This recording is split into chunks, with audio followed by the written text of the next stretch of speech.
Boa noite a todos. É com muita alegria que estamos iniciando o nosso Evangelho online do Centro Espírita Esperança e Fé. Eu sou a Tânia e hoje, meus amigos, é dia 24 de julho de 2023. Já estamos terminando o mês de julho, o primeiro mês do segundo semestre. Mas é com grande alegria que nós nos reunimos todas as segundas-feiras para compartilharmos o Evangelho do nosso querido Mestre Jesus em nossos lares. E para iniciar a nossa reunião, eu vou convidar o nosso amigo Ronaldo. Ronaldo, seja bem-vindo, meu amigo.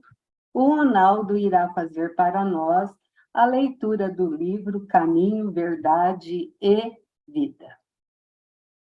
Agradeço, então, a oportunidade, a presença de todos, meus irmãos e minhas irmãs, se assim o permite chamarem, e assim vamos dar início à leitura. Em ti mesmo. No mecanismo das realizações diárias, não é possível esquecer a criatura aquela expressão de confiança em si mesma, e que deve manter na esfera das obrigações que tem de cumprir a face de Deus. Os que vivem na certeza das promessas divinas são os que guardam a fé no poder relativo que lhes foi confiado e, aumentando-o pelo próprio esforço, prosseguem nas edificações definitivas com vista à eternidade. Os que, no entanto, permanecem desalentados quanto às suas possibilidades, esperando em promessas humanas, dão a ideia de fragmentos de cortiça, sem finalidade própria, ao sabor das águas, sem roteiro e sem ancorador. Naturalmente, ninguém poderá viver na terra sem confiar em alguém de seu círculo mais próximo. Mas a afeição, o laço amigo, o calor das dedicações elevadas não pode excluir a confiança em si mesmo diante do Criador. Na esfera de cada criatura, Deus pode tudo. Não dispensa, porém, a cooperação, a vontade e a confiança do filho para realizar. Um pai que fizesse mecanicamente o quadro de felicidades dos seus descendentes, exterminaria em cada um as faculdades mais brilhantes. Por que manterás indeciso, se o Senhor te conferiu este ou aquele trabalho justo? Faz-o retamente, porque se Deus tem confiança em ti para alguma coisa, deves confiar em ti mesmo diante dele. Caminho, Verdade e Vida, Emmanuel, Chico Xavier. Obrigado. Nós que agradecemos, Ronaldo. Muito obrigado, meu amigo. E agora eu quero convidar a nossa amiga Iraídes, que irá fazer a nossa oração inicial, e depois a nossa amiga Odília, que irá fazer para nós a leitura do Evangelho. Seja bem-vinda, Iraídes. Pois não, boa noite, Tânia. Boa noite, querida. Companheiras e companheiros, né, de ideal. É com muita alegria que chegou a segunda, o dia do culto em nosso lar, junto com o Bo Marques, José Marques Garcia, né? Que nós fazemos o nosso culto, mas esse é especial, né, Tânia? Recebemos essa espiritualidade amiga que adentra nossos lares, anota nossos queixumes, nossas lamúrias, que são tantas, né? Está sempre conosco, nos amparando, nos escorando, nos dando força, coragem, e a nossa pequenez é muita, não é? Confiamos em Deus, mas até como? Até onde vai a nossa confiança, não é? Senhor Jesus, aqui pertinho de ti, nesses instantes maravilhosos, conectando com o alto, com essas energias sublimes de amor, de paz. Todos nós aqui reunidos em seu nome, ó Jesus. Queremos beber dessa fonte de energia provinda do seu santo evangelho. Sua palavra para nós é sustento, é alimento. Nós te agradecemos, Senhor, por essa espiritualidade. Trabalha em seu favor, em nosso favor, em seu nome, Jesus. Sempre está a nos acudir e a nos amparar. Possa também, não só a nós, mas aos nossos irmãos mais distantes, o socorro, o amparo, a assistência, a cada um deles. Aqueles irmãos mais tristes, mais sofridos, aqueles abandonados em seu leito, pelo físico já, né, debilitados, nossos velhinhos, pelas nossas crianças queridas, os nossos jovens. Senhor, abençoe a cada um de nós. Sabe de nossas necessidades, antes mesmo de abrirmos a boca, tu nos disseste. Porém, Jesus, auxilia-nos a compreender a nossa pequenez, a nossa insignificância, tamanho da sua infinita bondade, da bondade do Pai, que está sempre a jorrar para nós essas benesses, a precaver tudo aquilo que necessitamos, mesmo antes de pedir, mesmo sem saber o que necessitamos. Pai de infinita bondade, Jesus de infinito amor, que continue derramando em todos os corações, em todos os lares, nos nossos espíritos, essa luz que possa nos sustentar em nossa caminhada no dia a dia. Obrigada, Deus, obrigada, Jesus, obrigada, Mãe Maria Santíssima. E obrigada a essa equipe maravilhosa do José Marques Garcia, essa casa abençoada. Que assim seja. Que assim seja, muito obrigada, Iraídes. E agora eu vou convidar a Odília. Boa noite, Odília, tudo bem, minha amiga? Boa noite, tudo. Boa noite Bom, a todos. Boa noite. é o item 10 do Evangelho, né? O capítulo 18. Tá legal aí para você? Ele é pequenininho, tá? Tá. Por gentileza, Odília. Bom, muito se pedirá àquele que muito recebeu. Item 10. O servo que souber da vontade do seu amo e que, entretanto, não estiver pronto e não fizer o que dele queira o amo, será rudemente castigado. Mas aquele que não tenha sabido da sua vontade e fizer coisas dignas de castigo, menos punido será. Muito se pedirá àquele a quem muito se houver dado, e maiores contas serão tomadas àqueles a quem mais se haja confiado. Lucas, capítulo 12, versículo 47 e 48. Evangelho segundo o Espiritismo, capítulo 17. Muitos os chamados, poucos os escolhidos. Obrigada. Eu que agradeço, eu quero fazer uma correção. É capítulo 18, foi eu que errei, viu, meus amigos? E agora, com muita alegria, eu quero convidar o nosso amigo Vitor Moré. O Vitor, que é um trabalhador junto com as mocidades, então ele gosta de trabalhar aí com os jovens, e hoje ele vai estar conosco representando a USE Regional de Franca, na Semana Regional Espírita. Vitor, meu amigo, seja muito bem-vindo, que a espiritualidade amiga o ampare, o proteja, que seu José Marques Garcia também esteja ao seu lado, meu amigo, a equipe dele te amparando e te iluminando. Seja bem-vindo. Boa noite a todos. Então, primeiramente, agradecer pela oportunidade de estar aqui. E fui convidado para participar e tinha uma liberdade de temas, né? Então, o tema é livre-arbítrio. Deixa eu compartilhar a tela.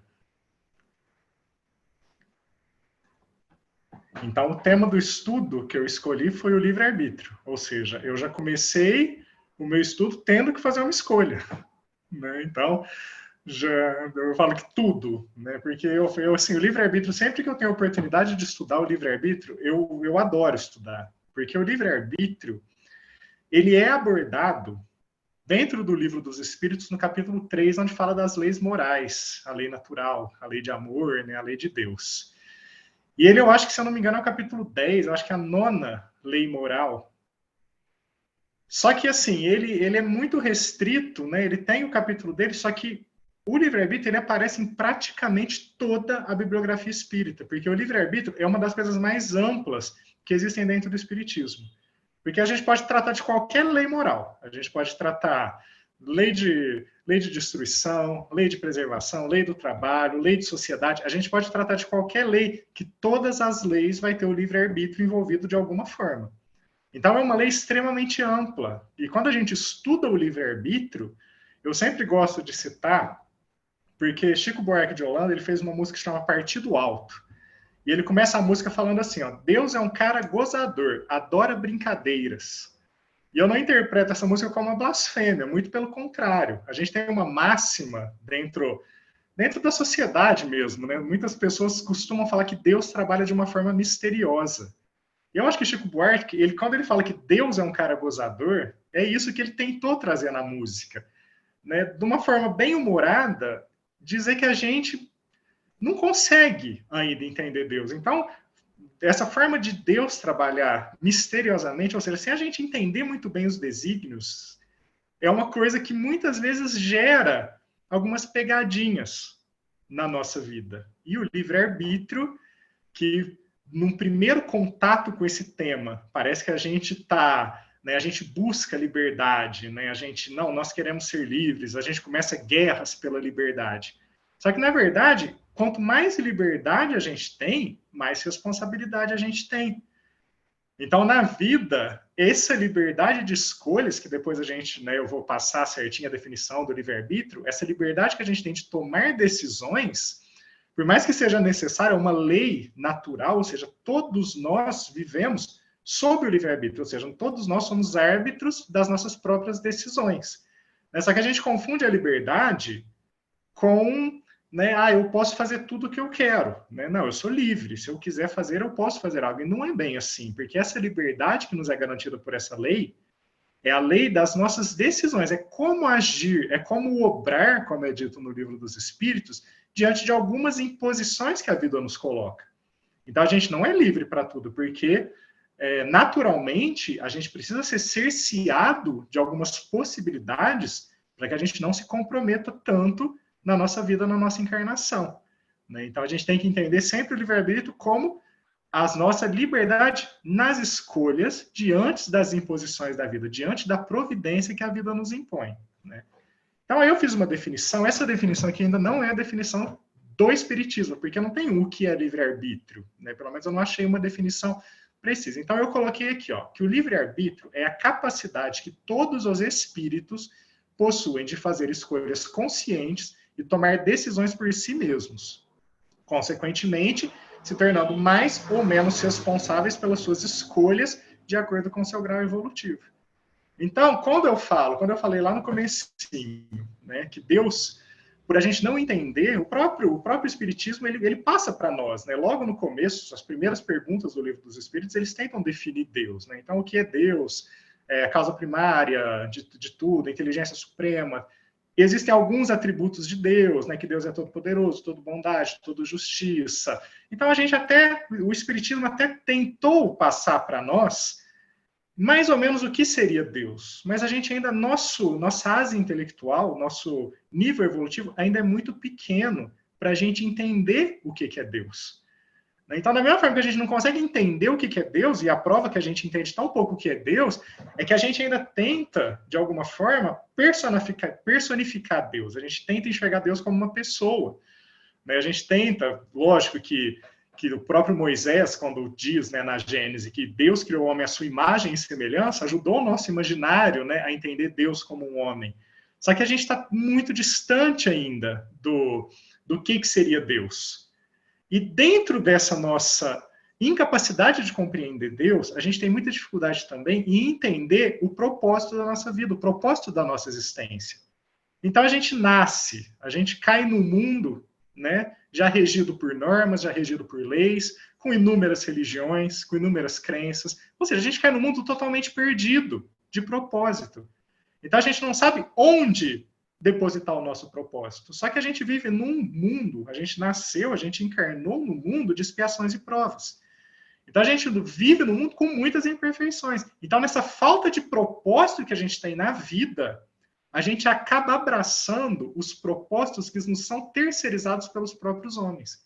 Então a gente passa a definir propósitos nas nossas vidas baseado no mundo material, baseado na ganância do homem, nas imperfeições do homem, de um capitalismo exacerbado que a gente vive hoje, né? Então, dentro de tantas dúvidas, dentro de tanta necessidade ainda de evolução intelectual que a gente acaba muito suscetível, né, algumas armadilhas da vida, graças ao livre-arbítrio. Por quê? Porque nós somos senhores das nossas escolhas, mas como fazer uma boa escolha? Né? Como saber qual que é o caminho correto a tomar? Né?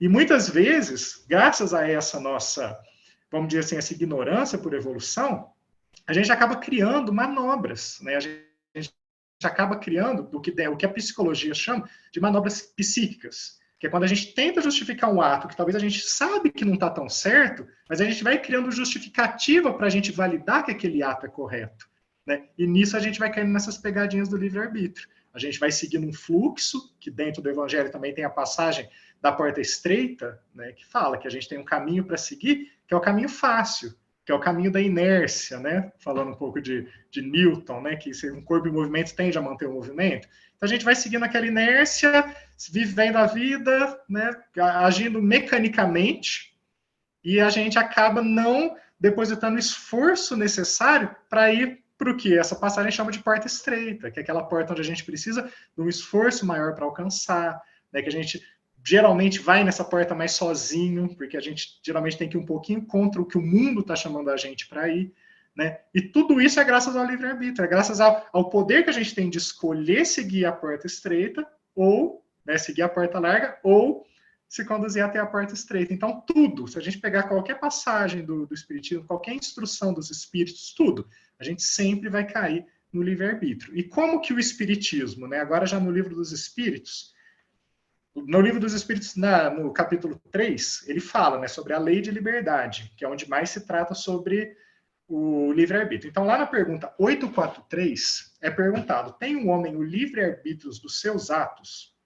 E a resposta dos Espíritos é, pois que tem a liberdade de pensar, tem igualmente a de obrar. Sem o livre-arbítrio, o homem seria uma máquina.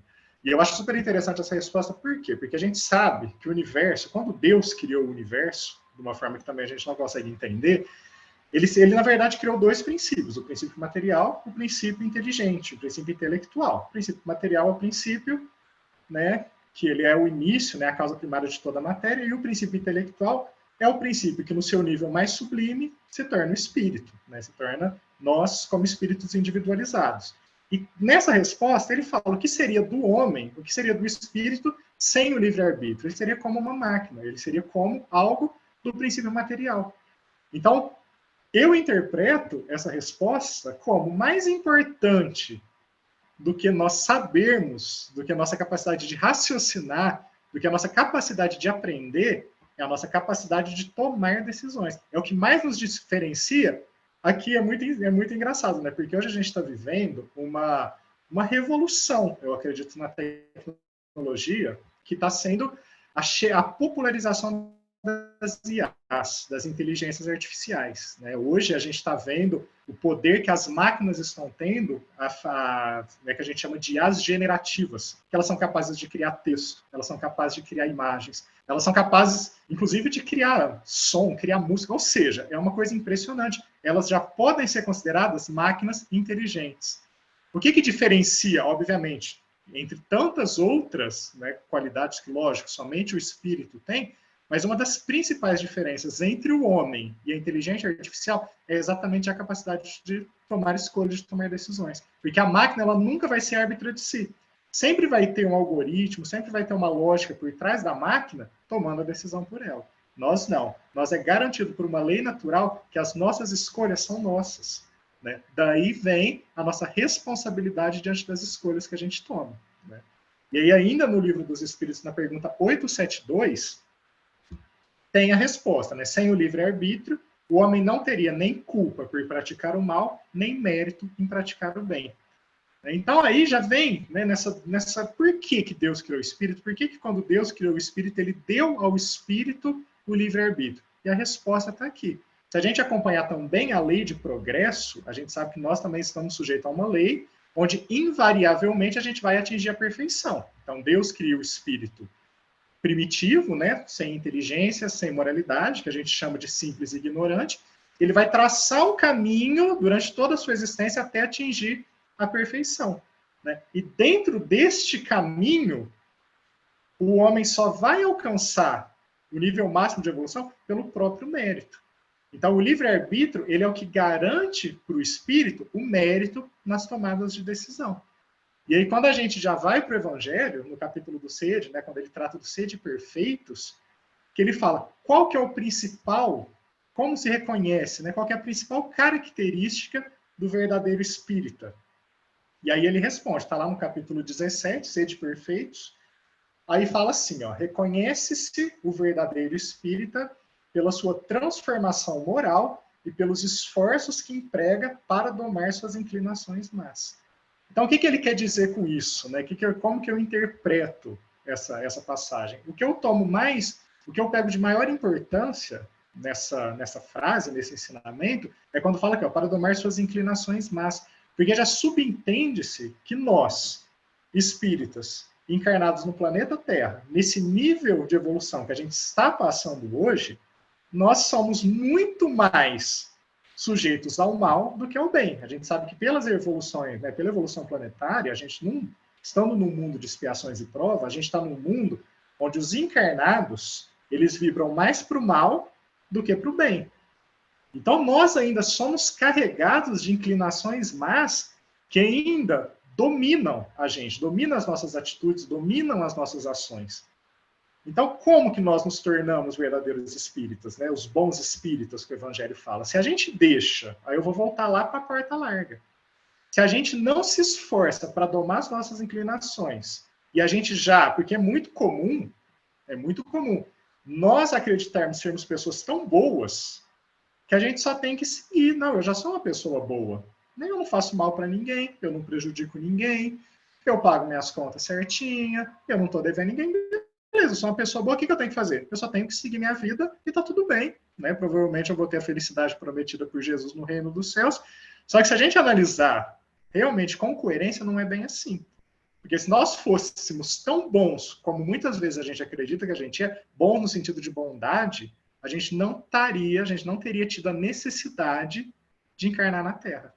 A gente com certeza estaria num planeta mais ditoso do que a Terra. Então, quando a gente fala de livre-arbítrio, e o próprio Evangelho fala para nós que sermos bons espíritas é nós aprendermos a domar as nossas más inclinações, né, mostra como que o livre-arbítrio pode ser essa pegadinha que eu falei lá no começo. Se a gente não entender sobre a necessidade que a gente precisa de estar melhorando constantemente, a gente corre o risco de levar uma vida numa inércia e nunca nos esforçarmos realmente para nos tornarmos pessoas melhores.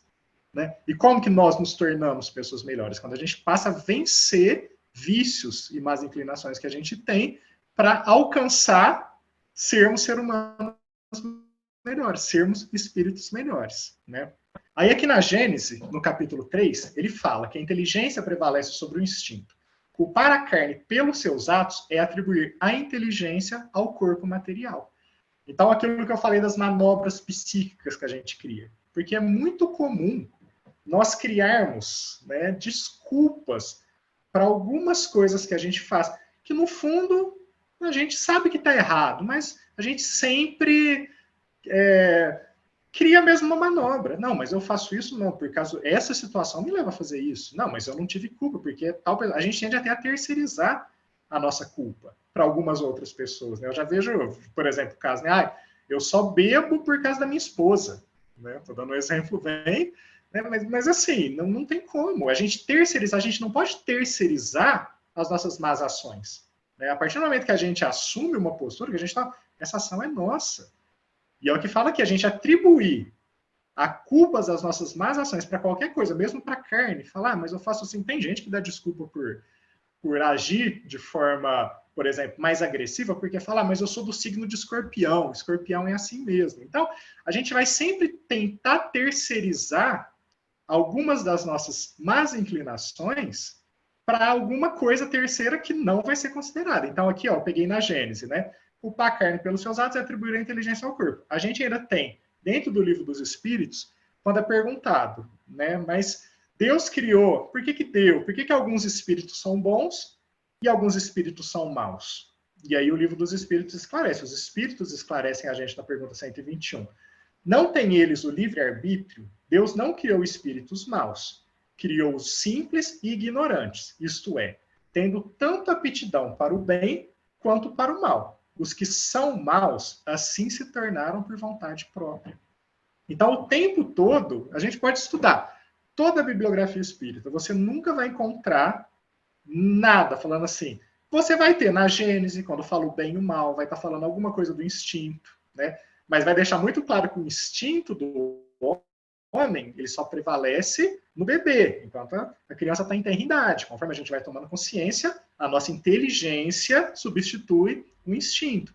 Então não tem nada na literatura espírita, e nem na nossa lógica, nem na nossa racionalidade, que justifique a gente terceirizar que a causa do nosso mal é por outra pessoa. A partir do momento que Deus nos deu essa liberdade de escolha, todas as ações mas, consequentemente, são nossas. Né? E ainda, no Livro dos Espíritos, na pergunta 830, quando ele está tratando da escravidão, aí ele deixa mais claro ainda, que ele fala, ó, o mal é sempre o mal, e não há sofisma que faça se torne boa uma má ação. E aí é o que conclui isso que eu estou dizendo sobre as nossas manobras psíquicas. Não adianta a gente querer nos convencermos, porque muitas vezes a gente quer nos convencermos mesmo, né? Que não, o que eu estou fazendo isso é necessário. E não, né? Nada, nunca uma ação ruim vai ser considerada boa sobre os olhos da justiça de Deus, né? Pela nossa imperfeição, obviamente, Deus em algum momento, na inteligência, na obra perfeita dele, como que ele teve que agir para que a gente não se comprometesse mais com as nossas existências, porque, né, a gente aprende no Espiritismo que cada encarnação que a gente passa, a gente vem para reparar alguns erros, por isso que a gente está, né, no mundo de expiação e prova, mas, consequentemente, a gente acaba acumulando também novas dívidas que a gente tem que arcar em vidas futuras. Né? Muitas das consequências das nossas ações, a gente acaba lidando com elas na própria existência e outras a gente carrega para as próximas existências. Para a gente não se comprometer tanto, Deus sim tolhe algumas das nossas liberdades. Então, quando a gente pensa no homem primitivo, a liberdade que ele tinha de locomoção, de comunicação, pensa que o homem primitivo ele tinha dificuldade, inclusive, para se comunicar. Né? Ele não podia criar tantas ferramentas. Então, ou seja, como ele ainda não tinha inteligência para entender o que é certo e errado, Deus foi tolhindo algumas liberdades dele. Essa forma de Deus cercear algumas de nossas liberdades, elas vêm acompanhando a gente até hoje. Eu falo assim, se a gente analisar mesmo o nosso progresso, desde o primitivismo até onde a gente está hoje, até a nossa perfeição, até a nossa pureza, eu acredito que a gente está muito mais perto do primitivismo do que da perfeição. Né? Por isso que a gente sofre tantas limitações. Então, desde que a gente encarna, a gente já é limitado por um corpo físico. A nossa capacidade de pensar, a nossa capacidade de raciocinar, ela já é limitada. Né? A gente sabe, né, através da comunicação dos espíritos, que a velocidade de pensamento do nosso espírito é muito mais rápida. Tanto que né? Dentro de um trabalho mediúnico, quando a gente eleva o nosso pensamento, uma das maiores dificuldades é elevar essa vibração para que a gente possa se afinizar com o espírito desencarnado. Então, a gente já, só de nascer, a gente é limitado pelo corpo físico. Outras limitações passam a fazer parte da nossa vida quando a gente encarna. Então, a gente tem a limitação da sociedade, a gente tem a limitação da lei, né? A sociedade, ela vai muitas vezes reprimir a gente de algumas ações, né? Muitas vezes a gente vai agir com medo de ser censurado, muitas vezes a gente vai agir para conseguir benefícios dentro da sociedade, né? Todas essas limitações que Deus colocou na gente é porque a gente precisa, né? E eu sempre gosto de dar o exemplo do super-homem, né? Eu vou dar 2 exemplos de super-heróis aqui no estudo, né? Então, vamos pensar nos poderes que é dado ao super-homem, né? O super-homem, ele tem super força, ou seja, ele não tem...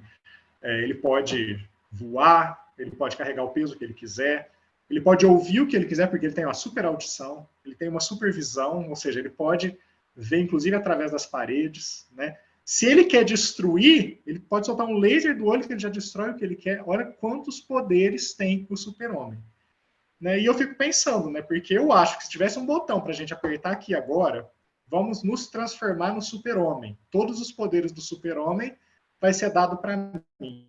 Será que a gente apertaria esse botão? Livre-arbítrio. Eu acredito que a maioria apertaria. E eu acredito que a maioria apertaria e ainda pensaria assim, eu vou pegar os poderes do super-homem e eu vou usar ele para o bem. Mas se a gente parar um pouquinho para pensar, será que a gente realmente usaria os poderes do super-homem para fazer o bem? Ou para tirar proveito desses poderes para nossa própria satisfação pessoal? E sabe como que a gente responde essa pergunta? Analisando os poderes que a gente tem.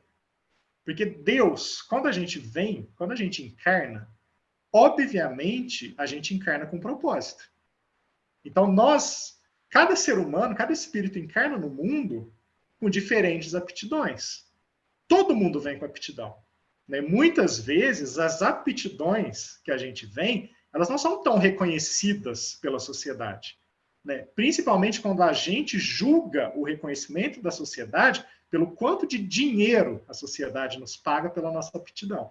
E não é bem assim, né? Isso é uma visão muito materialista, né? Mas sim, algumas aptidões, alguns dons dados por Deus são mais valorizados pela sociedade. Então vamos pegar o exemplo, por exemplo, do Neymar. O Neymar, ele tem uma habilidade, eu não sou do futebol, não. Eu geralmente não acompanho muito, não.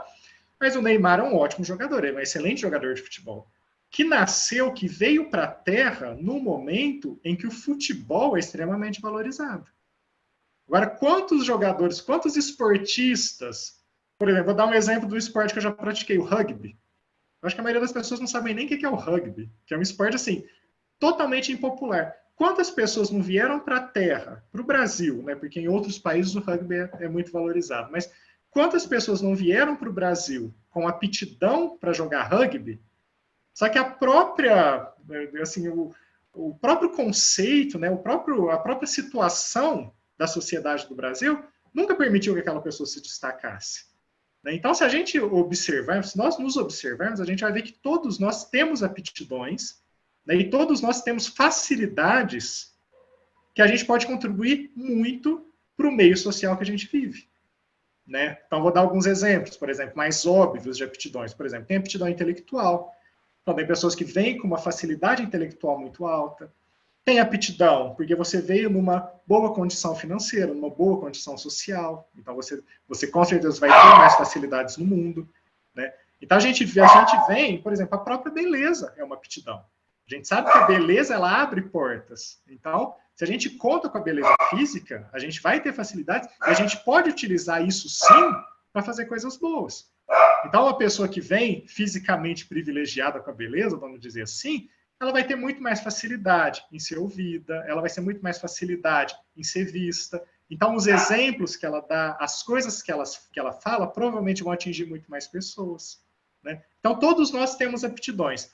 Dessas aptidões, geralmente, como que a gente utiliza essa aptidão no mundo?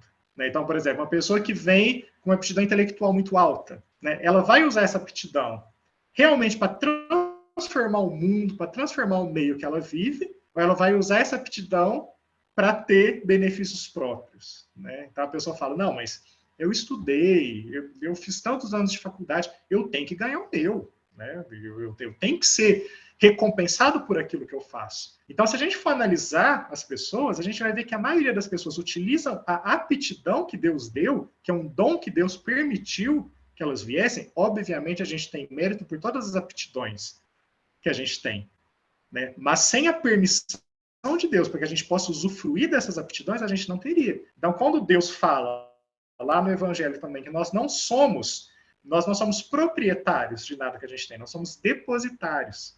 Então, nada que a gente tenha é nosso. Enquanto encarnado, nada que a gente tenha é nosso. Deus nos permite ter posse de algo para que a gente possa utilizar aquilo em benefício de todos, né? E quanto que a gente utiliza, né?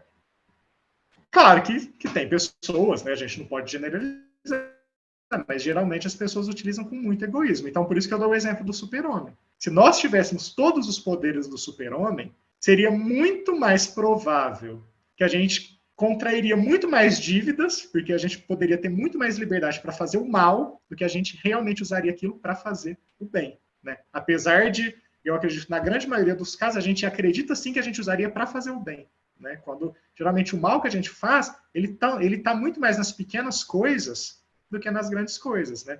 E aí eu vou usar outro exemplo de super-herói só para complementar essa linha de raciocínio, que é o Homem-Aranha, né? Qual que é a máxima do Homem-Aranha que é falado pelo Uncle Ben, né? O tio Ben, que ele fala assim, com grandes poderes vem grandes responsabilidades.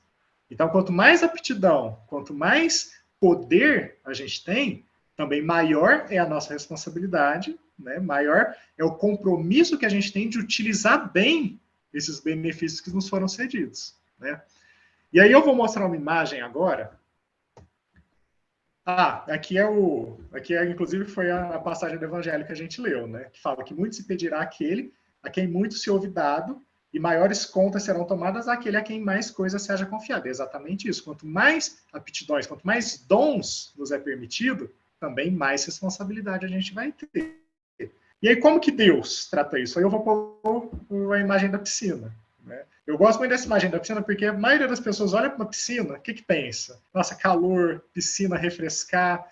Mas para quem é pai ou mãe de filho pequeno, isso aqui é um pesadelo. Porque todos nós sabemos e reconhecemos o risco de uma piscina para criança. Então, o exemplo de como que Deus tolhe muitas vezes a nossa liberdade para o nosso próprio bem é aplicado perfeitamente na piscina e na criança. Então, eu tenho um filho, hoje ele está com 4 anos. Até meu filho fazer 3 anos de idade, o que eu fazia? Eu cercava. Qualquer lugar que ele fosse com piscina, eu cercava a piscina com grade. Ou seja, eu tolhia totalmente a liberdade dele de acessar a piscina, porque eu sabia que ele ainda não tinha capacidade intelectual de entender o perigo da piscina. Quando ele fez 3 anos, eu já tirei a gradinha da piscina. Falei assim, filho, você não pode chegar perto da piscina, porque você pode cair lá dentro e afogar. Ou seja, a partir do momento que ele já tinha a capacidade intelectual de entender o perigo da piscina, eu tirei a gradinha. Eu aumentei a liberdade dele. O que eu aumentei também? A responsabilidade. Eu aumentei o risco que ele passa a correr com a piscina. Claro que a gente nunca tirou o olho dele quando tinha uma piscina perto, mas ele já tinha a liberdade dele expandida. Provavelmente, quando ele fizer, ele está com 4 anos hoje. Provavelmente, quando ele tiver uns 6 anos, a instrução vai ser, olha, não entra na piscina sozinho. Pode pôr o pezinho na piscina, pode molhar, mas não entra. Ou entra só no pedacinho rasinho, quando você tiver companhia de alguém. E a liberdade dele em relação à piscina vai aumentando, conforme a capacidade intelectual dele de entender os perigos que a piscina pode causar para ele, também vai aumentando. E, consequentemente, os riscos vão aumentando e também a responsabilidade dele, porque vai chegar um ponto que ele não só vai entrar na piscina, como ele vai se tornar responsável por outras pessoas que entrarem na piscina que são mais novas que ele. Ele vai passar a cuidar também de outras crianças. Então, a gente vai aumentando a liberdade, vai aumentando os riscos e vai aumentando também a forma como a gente tem que lidar com essa liberdade que nos foi dada, né? E aí, só para a gente, né, lógico que eu não vou passar uma fórmula aqui, mas só para a gente poder discutir, né, como usar, né, como usar nossas escolhas, né? Então, eu fiz como se fosse aqui é só o exemplo, desculpa, eu ia pular no slide, porque isso que eu falei da piscina, tem lá na Gênesis, no capítulo 3, o mesmo exemplo, só que ele usa um proprietário que nos confins de suas terras, a um lugar perigoso, onde poderia perecer ou ferir-se quem por lá se aventurasse, assim é a lei de Deus, enviada pelos profetas. Cabe ao homem respeitá-las ou não e arcar com as consequências. Né? Então ele fala o quê? O proprietário de terra, ele tem um espaço que ele sabe que é perigoso, o que ele vai fazer? Ele vai sinalizar aquele lugar.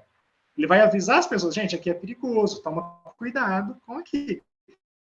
Cabe às pessoas respeitarem ou não aquela sinalização. É a gente com Deus. Como que Deus mandou essas sinalizações? Quem que é Deus no nosso papel na piscina? De colocar gradinha.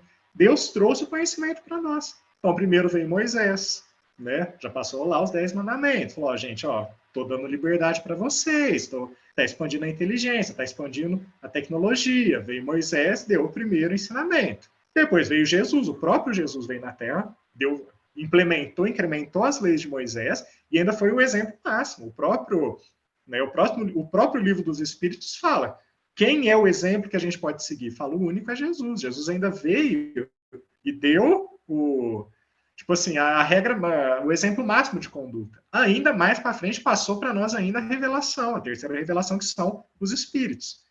Ou seja, a gente já passou por 3 revelações, ou seja, Deus está o tempo todo mandando para a Terra as instruções. Conforme ele vai mandando as instruções, ele vai aumentando nossa liberdade e, consequentemente, a gente vai se tornando mais responsáveis pelos erros que a gente excede ao utilizar, usufruir dessa liberdade. Aí sim, agora vai para as regrinhas. Então, eu coloquei aqui, Você vai tomar uma decisão. Essa decisão vai me beneficiar, a mim próprio. Mas, para isso, outros seres serão prejudicados? Né? Não tem. Dentro da bondade de Deus, dentro das leis de Deus, ele nunca vai gerar uma situação na sua vida que, invariavelmente, você terá que prejudicar outra pessoa. Né? Então, assim, é a situação que a gente mais tem que tomar cuidado. A gente está fazendo algo que vai prejudicar diretamente outra pessoa, não vai. O seguro, com certeza o mais seguro é desistir. Agora, se vai me beneficiar, mas pode prejudicar outros seres indiretamente, aí a gente tem que tomar cuidado. Daí, por exemplo, o que seria um exemplo disso? Né, e prejudicar a pessoa. Eu vou dar um exemplo meu que eu passei preparando esse estudo. Eu tenho um vizinho que ele monta na garagem dele como se fosse um bazar, que ele vende roupas, ele coloca umas araras lá na frente, né? E aí, todo sábado de manhã, ele abre a garagem, e essa aqui ele coloca uma caixa de som virada para a rua que dá direto para minha casa, tocando funk e sertanejo universitário. E eu tentando preparar o estudo, tentando me concentrar, tentando, né? Não dá, é impossível. Eu tive que parar, vou ter que preparar mais tarde o estudo. Tem uma vizinha que é uma idosa de 70 anos, também, que fica também para a porta dela, entendeu? Ele não quer fazer o mal. A intenção dele com aquela caixa de som não é me prejudicar, não é prejudicar a Rita, que é minha vizinha. Ele quer vender os produtos dele. Então, ele está fazendo algo que vai beneficiar ele, mas indiretamente acaba prejudicando outras pessoas. Então, a gente tem que tomar muito cuidado, porque grande parte das nossas ações, elas acabam atingindo outras pessoas indiretamente. E a gente acaba arcando, não aqui, né? A gente, dentro dessa lei de justiça de Deus, a gente acaba arcando com as consequências das pessoas que a gente acaba prejudicando indiretamente. Então, quando a gente opta, quando a gente toma decisões na vida, a gente sempre tem que tomar cuidado. A gente está, né, de certa forma, prejudicando outras pessoas. E aí vem, que aí aqui é a regra que deveria ser, ou geralmente é, a maior parte das decisões da nossa vida. Vai somente me beneficiar sem prejudicar nenhum outro ser. Né? Isso é o mais comum. Né? A gente faz uma ação que para nós é boa, a gente estuda, a gente lê um livro, a gente escuta uma música, a gente faz várias coisas que estão dentro do nosso universo. Né? E aqui está ok, né? Desde que a gente também não se prejudique, por isso que eu fui, vai me beneficiar, porque a gente tem que amar ao próximo como a nós mesmos. Né? Também a gente não pode, né? A gente tem que nos amar também. Então, desde que não nos prejudique, não prejudique ninguém, tá ok. Aí vem, vai me beneficiar e também outros seres ao meu redor. Aí é excelente. Se a gente passar a pesar as nossas ações pensando no próximo, aí é uma forma excelente da gente usar o nosso livre-arbítrio. E eu vou dar exemplos bobos, por exemplo, tipo, vou varrer minha calçada. Vai ser bom para mim, eu vou ter uma calçada limpinha, e ainda estou proporcionando para quem está passando pela minha rua, passar por uma calçada limpa. Vai ser agradável para aquela pessoa caminhar, não vou deixar buraco na minha calçada, entendeu? Vou fazer um jardim bonito na minha calçada para quem passar por lá, se sentir agradável, ter uma sensação agradável por passar próximo àquele jardim. Então, quando a gente faz sempre as nossas ações, pensando também em ajudar, em beneficiar outras pessoas, aí é fórmula sim, certíssima. A gente está indo muito bem, a gente não está caindo nas pegadinhas, né? A gente está agindo certinho conforme o desejo de Deus. Vai ser mais difícil? Vai. Né? Geralmente, a gente está mais na porta estreita, vai dar um pouquinho mais de trabalho para nós? Muitas vezes sim, mas é o caminho seguro da gente tomar as nossas escolhas. Agora, se vai me beneficiar e também outros seres na mesma proporção, aí é perfeito. Porque aí a gente está dentro do mandamento máximo que Jesus trouxe, que é amar a Deus acima de tudo e ao próximo como a nós mesmos. Então, a partir do momento que a gente tomar consciência de que tudo que eu faço tem que ser bom para mim e para o outro na mesma proporção, aí a gente entendeu perfeitamente a lei de amor de Jesus. E aí a gente aplicar o nosso livre-arbítrio para fortalecer essa lei é perfeito. E eu coloquei uma aqui no final, que é: vou me prejudicar para ajudar outros seres. Aí eu coloquei muito cuidado. Porque quando a gente nos prejudica para ajudar outros seres, a gente tem que levar em consideração 3 coisas. Primeiro, o que a gente considera nos prejudicar? Né? Então, muitas vezes, uma pessoa precisa de carona, eu preciso dar uma carona para uma pessoa. Nossa, eu vou gastar gasolina. Então eu estou me prejudicando. Não.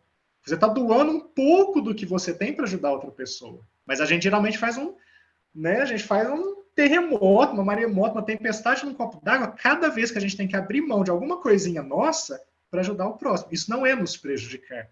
Quando eu falo nos prejudicar, eu não tenho, eu preciso trabalhar na segunda-feira. Se eu ajudar essa pessoa, eu não vou poder ir trabalhar, eu vou perder meu emprego. Aí sim eu estou me prejudicando.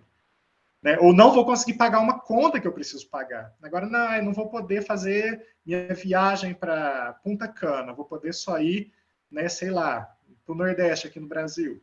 Não, você não está. Você está abrindo mão de algumas facilidades para ajudar. Isso é muito bem visto por Deus. Outra coisa que a gente tem que considerar é a lei de preservação. Se a gente começa a querer ser missionário, a querer ser mártir e prejudicar nossa saúde, nossa vida pelo próximo, a gente acaba descumprindo também o que seria a lei de conservação, porque tem uma lei natural que nós devemos preservar as nossas forças, que é o exemplo do avião. Eles falam que quando um avião é despressurizado, que cai as máscaras de oxigênio, se você tem alguém que não tem capacidade de colocar por si própria a máscara, primeiro você tem que usar a máscara em você, para que você garanta que você vai ter oxigênio para poder ajudar essa pessoa que está do seu lado. Porque se você já coloca na pessoa, você vai acabar perdendo oxigênio, vai desmaiar, e os dois vão acabar ficando sem oxigênio, podendo morrer. Então a gente tem que garantir que a gente esteja bem, que a gente tenha saúde, que a gente tenha recurso, até para que a gente possa ajudar as outras pessoas.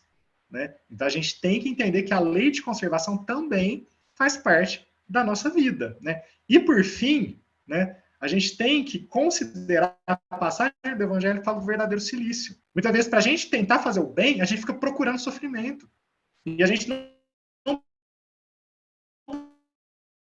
precisa procurar sofrimento. O sofrimento, num mundo de expiação e prova, o que for sofrimentos que a gente precisa passar, eles vão chegar até nós. A gente não precisa se martirizar, a gente não precisa sofrer, a gente tem que buscar a felicidade, a gente tem que buscar, muitas vezes, o conforto, né? A gente tem que aceitar o sofrimento e não ir atrás do sofrimento, né? Então, antes de se prejudicar para ajudar alguém a se prejudicar da forma real, a gente tem que considerar todas essas coisas, né? Muitos mártires, né, perderam, a gente vai ver aqui alguns mais para frente, mas que abriram mão de tudo. São mártires, são pessoas que tinham essa força, essa capacidade de fazer isso, né? Mas nós, como, vamos dizer assim, pessoas normais, né, a gente tem que considerar muito isso. E aí eu vou dar alguns exemplos aqui, né, porque eu vou colocar aqui, o mérito das ações, que é uma frase minha também, que eu quis colocar no estudo, que fala assim, a forma mais nobre de expressar o livre-arbítrio é quando o coração guia os passos e a vontade de fazer o bem transcende qualquer recompensa ou obrigação. Fazer o bem pelo bem. Por que eu coloquei isso? Porque muitas vezes nós nos achamos pessoas boas, nós consideramos que a gente está indo num caminho legal, num caminho correto, por estarmos respeitando as leis dos homens. Né? Então a gente fala, não, mas isso eu posso fazer, eu tenho direito de fazer isso, a lei me permite. Só que a lei dos homens são leis imperfeitas. Então a gente tem que tomar muito cuidado, porque se a gente passa a se basear nas leis dos homens, a gente pode cair em mais pegadinhas ainda, porque as leis dos homens ainda nos permitem fazer coisas que, diante dos olhos de Deus, não são tão legais. Né? Então vou dar alguns exemplos aqui, por exemplo, a escravidão. Há 500 anos atrás, quem se baseava na lei dos homens, nas suas atitudes, podia ser conivente, por exemplo, com a escravidão. Né? Quem que eram os senhores de escravo? Eram pessoas religiosas, eram pessoas altamente reconhecidas pela sociedade, porque era um símbolo de status você ter escravo. Né? E as pessoas confiavam que estava tudo bem, porque a lei me permite, está tudo certo. Né? O tapinha, isso é mais recente, né? Eu estou trazendo uma coisa mais próxima de nós. Por exemplo, quem tem acima de 30 anos aqui, cresceu, né? Com os tapinhas, com essa cultura que a nossa sociedade tinha, que hoje a própria lei já inibe a gente, né? Então, o que é o caminho seguro do livre-arbítrio? É a gente se antecipar à lei. Né? Então, por exemplo, quando as pessoas antes do tapinha já consideravam educar o filho sem a violência, sem a agressão, né? E por fim, a gente tem, por exemplo, a xenofobia, que hoje, agora, é recentíssima a xenofobia, né? Há 2 anos, eu acredito, que a xenofobia entrou no crime de racismo, e só agora que a xenofobia é tratada como crime. Então, a lei hoje já trata isso. Mas quantas, né? A gente mesmo provavelmente já contou piada xenofóbica, piada de português, piada de nordestino, né? E a gente fazia isso, né? Por quê? Porque isso era totalmente aceito, não tinha nenhum problema, as pessoas fazem, as pessoas riam, a gente não via a gravidade disso. Né? Mas quantas pessoas se anteciparam a isso? Né? Então, eu falo que um dos papéis que a gente tem dentro do livre-arbítrio é se antecipar dentro da nossa moralidade, para que a gente possa agir da forma correta antes que algo nos reprima a agir assim. E aí eu trouxe alguns exemplos de pessoas que se anteciparam. Né? Por exemplo, o Oskar Schindler, no meio do nazismo, um filiado ao partido nazista, que abriu mão de tudo que ele tinha, porque ele não achava correto o que fazia com os judeus. Então ele acabou com a fortuna dele, que era muito alta, né? Correu risco de vida, ou seja, arriscou a própria vida para salvar judeus. Numa sociedade onde o que era valorizado, que as pessoas reconheciam como ser bom, era, né, o que eram os campos de concentrações nazistas. E ele foi lá, superou o seu tempo para fazer boas ações. Outro exemplo mais próximo aqui do Brasil é o Dragão do Mar, né, que é o Chico da Matilde, que ele era jangadeiro. Né? Naquela época, os navios chegavam no Brasil, eles não podiam chegar muito próximo à costa. Então tinha o trabalho dos jangadeiros que saíam do litoral, mesmo da parte rasa, iam até os navios, buscavam as mercadorias e traziam de volta para a terra. Né? E na época era uma atividade muito lucrativa. Quando começaram os navios negreiros a chegar, eram os jangadeiros que transportavam os negros. Né? O que ele fez? Ele se negou a transportar negros. Ele falou, não transporto negro. E aí, com isso, com o exemplo de uma pessoa, ele causou uma greve entre os jangadeiros no Ceará, que resultou no Ceará sendo o primeiro estado brasileiro a abolir a escravatura.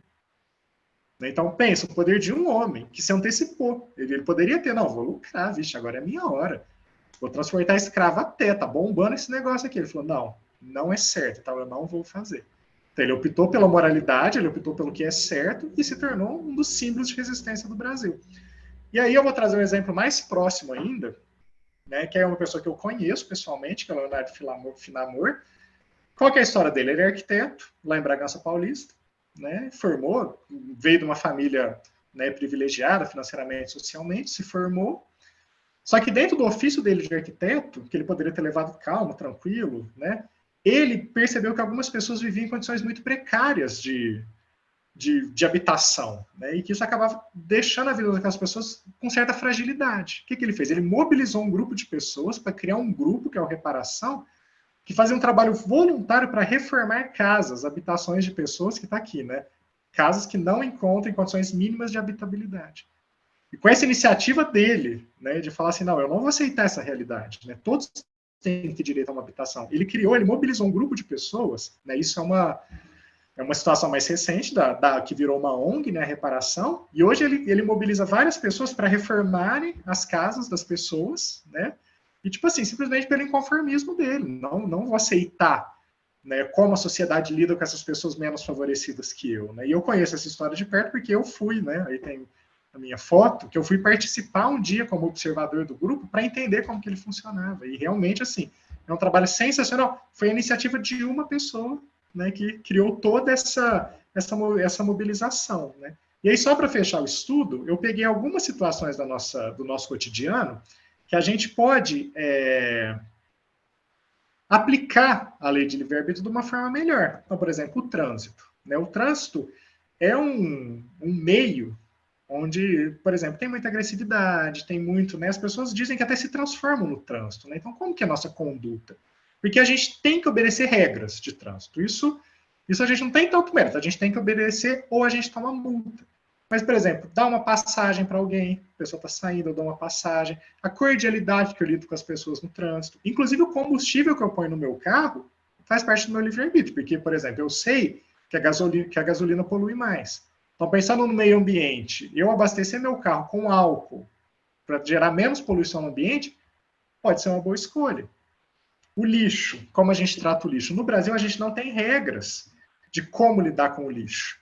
Né? Então, a gente pode acumular, juntar a quantidade de lixo. Não é regra, a gente pode até separar o lixo, mas isso não é regra. Então, como a gente age dentro dessa seleção do lixo orgânico, do lixo reciclável, a gente separar o lixo reciclável, né, em papel, plástico, isso tudo é uma ação que a gente faz que é nossa. Então, ela é muito meritória dentro da nossa liberdade de escolha. Né? Então, dentro de como a gente lida com o nosso lixo, é uma ótima oportunidade da gente entender como que a gente está, né, utilizando o nosso livre-arbítrio. E, por fim, a forma que a gente lida com os animais. Né? A gente sabe hoje que o consumo dos animais, ele passa só a ser uma opção. Né? Então, a gente ainda se alimenta de carne, né? Ainda existem muitos sofrimentos que a gente causa para esses seres que coabitam o planeta que a gente vive com a gente, sendo que hoje a gente já tem tecnologia, a gente já tem recursos para sobreviver somente com vegetais. Né? Eu, por exemplo, sou vegano fazem quase 8 anos, né? Então eu sei que não precisa mais da carne. Né? Então, será que não é hora da gente repensar, da gente antecipar, né, como alguns se anteciparam a escravidão, a escravatura, por exemplo, e talvez se antecipar na consciência do consumo da carne, né, até coloquei aqui uma passagem, né, do Livro dos Espíritos, na pergunta 888, que fala: sede dóceis e benevolentes para com todos os que vos são inferiores, assim como em relação aos seres mais ínfimos da criação, e tereis obedecido à lei de Deus. Né? Então, desde que a gente passe a utilizar o nosso livre-arbítrio para atuar a favor de todos os entes da criação, até mesmo aqueles mais ínfimos, né, que com certeza ele está se referindo aos animais, a gente com certeza está num caminho correto, seguindo instruções corretas para que a gente consiga usufruir melhor desse livre-arbítrio, né, que é essa lei que Deus nos presenteou para que a gente possa alcançar a nossa evolução. Gente, é isso.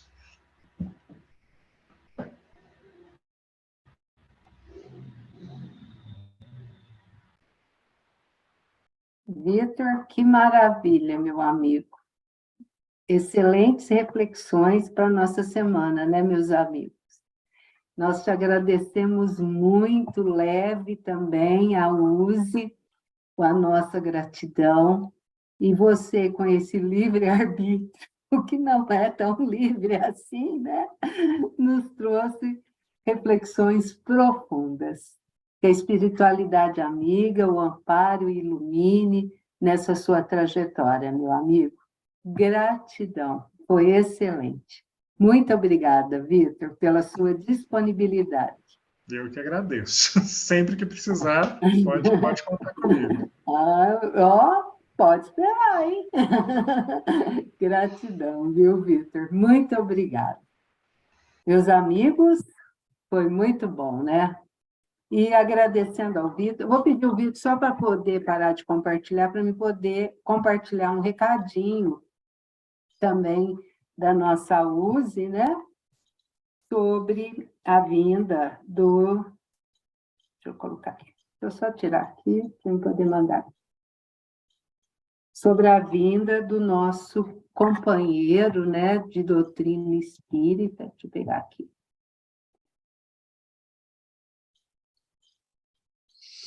Compartilhou, né? Então, meus amigos, a USE intermunicipal, né, como todos já estão, a maioria já estão sabendo, está promovendo a vinda do nosso companheiro Haroldo Dutra Dias. Será agora no dia 5 de agosto e no dia 6 de agosto. Ainda temos alguns ingressos. Então, quem tiver interesse ainda de participar, é só dar uma corridinha lá no Idefran, que ainda tem alguns lugares. Então, fica aí o convite para a palestra e o seminário do Haroldo Dutra Dias em nossa cidade. E agora, quero compartilhar com vocês a nossa rotina, nossa agenda, né, da última segunda-feira do mês. A segunda-feira do mês, o tema será a oração.